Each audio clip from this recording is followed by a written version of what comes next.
ఒక టాక్ ఉండేదండి. భానుమతి గారు ఘంటసాల గారిని భయపడేవారు ఘంటసాల గారు అని టాక్ ఉండేది. తర్వాత ఒకసారి కేకలేశారని కూడా ఉంది. ఇది కాకపోతే ఏంటంటే ఒకటి ఒప్పుకొని తీరాలి. భానుమతి గారి రేంజ్ ఎక్కువండి. శృతి. ఘంటసాల గారు డెఫినెట్‌గా ఘంటసాల గారు కానీ ఎవరైనా కానీ కొంచెం తక్కువగా ఉంటుంది. నీవేరా నా మదిలో అంటుంది ఆవిడ. కానీ వీళ్ళకి ఈ రేంజ్ రాదు. తర్వాత ఆవిడ ఎందుకు ఘంటసాల గారితో పాడేదంటే ఘంటసాల గారు ఏం చేసేవారంటే పాటకు ముందు వాయిస్ క్లియర్ అవ్వడానికి ఒక చుట్ట తాగేవారు. చుట్ట తాగినప్పుడు ఇప్పుడు ఇదివరకులాగా ఎవరి కాళ్ళు పాడుకోవటం కాదు. ఇక్కడ ఈ మైక్ ఉంటే ఇక్కడ ఈ మైక్ ఉంటే ఉండేది.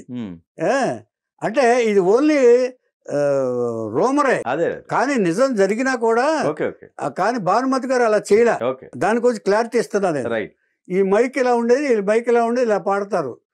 ఆయన ఒకసారి ఆయన పాడుతుంటే చుట్టవాసన వచ్చిందని భానుమతి గారు కేకలేశారు. అందుకని ఘంటసాల గారి చేత పాటించలేదు. విప్రనారాయణలో అందుకనే ఎవరితోటో పాడించారు అని విప్రనారాయణలో ఆయన ఏం రాజా పాడారు కదా అని టాక్ వచ్చింది. కానీ అది కరెక్ట్ కాదు.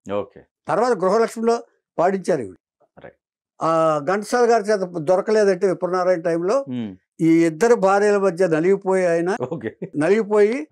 ఆయన కొన్ని డ్రామాలకి ఆంధ్రదేశ్ టూర్ వెళ్ళారు. కొన్ని గ్రామాలకి ఆ పాడటానికి నాటకాల్లో పాడటానికి.